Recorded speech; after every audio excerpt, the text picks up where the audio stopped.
சரவணன் பாண்டியன் கிட்ட போயிட்டு, அப்பா நீங்கள் சொன்ன மாதிரியே தங்கமயிலுக்கு டிவோர்ஸ் நோட்டீஸ் அனுப்பி விட்டுட்டேன்ப்பான்னு ஒரு மாதிரியான சோகத்தோடு சொல்கிறாங்க.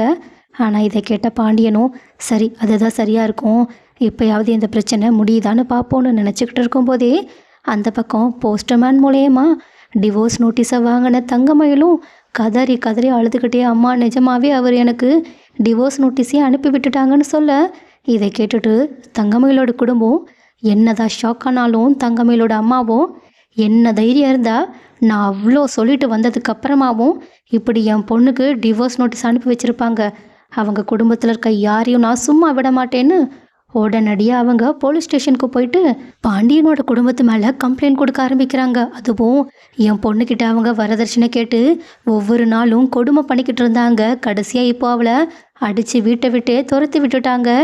தயவு செஞ்சு என் பொண்ணோட வாழ்க்கைக்கு நீதி வாங்கித்தாங்கன்னு சொல்லிட்டு ஏதோ அவங்க எந்த தப்பும் பண்ணாத மாதிரி பாண்டியனோட குடும்பம் வரதட்சணை கொடுமை பண்ணுற மாதிரி அவங்க மேலே கம்ப்ளைண்ட் கொடுக்க, உடனே கமிஷனரும் முதல்ல நீங்கள் யார் யார் மேலெல்லாம் கம்ப்ளைண்ட் கொடுக்கணுமோ அவங்க பேர் எல்லாத்தையுமே எழுதி கொடுத்துருப்போங்க, நாங்கள் நடவடிக்கை எடுக்கணும்னு சொல்கிறாங்க.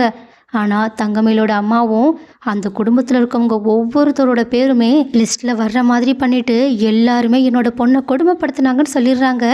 இதை கேட்டுட்டு போலீஸ்காரங்களும் உடனடியாக சரவணனோட குடும்பத்தில் இருக்கவங்க அத்தனை பேருமே கைது பண்ண ஆரம்பிக்கிறாங்க.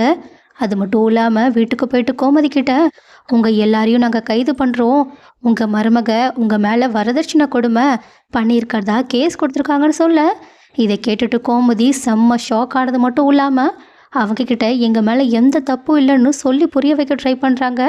ஆனால் போலீஸ்காரங்களோ எதுவாக இருந்தாலும் போலீஸ் ஸ்டேஷன் வந்து பேசிக்கோங்கன்னு அவங்கள தரன்னு இழுத்துட்டு போகிறாங்க.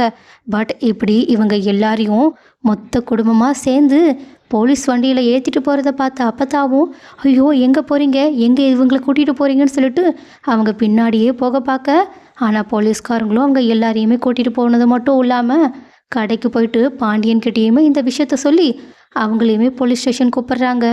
ஆனால் பாண்டியனும் நம்ம மேலே எந்த தப்பும் இல்லை, அப்புறம் நம்ம எதுக்காக பயப்படணும்னு சொல்லிட்டு ரொம்பவே கெத்தாக அவங்க போலீஸ்காரங்களோட வண்டியில் ஏறி கிளம்பி போய்கிட்டு இருக்காங்க. ஸோ கைஸ், கண்டிப்பாக போலீஸ் ஸ்டேஷனுக்கு போயிட்டு சரவணனோட குடும்பம் அவங்க மேலே எந்த தப்பும் இல்லைன்னு சொல்ல தான் போகிறாங்க. பட் இந்த விஷயத்த போலீஸ்காரங்க நம்புவாங்களா? அப்படி இல்லைனா தங்கமயிலோட குடும்பம் சொன்னதையே நம்பி இவங்க மேலே கேஸ் போட போகிறாங்களா? அடுத்து என்ன நடக்க போகுது? பாண்டியன் கண்டிப்பாக தான் மேலே எந்த தப்பும் இல்லைன்றதை நிரூபித்து தன்னோட பையனோட வாழ்க்கைக்கு நீதியை வாங்குவாங்களா இல்லையா?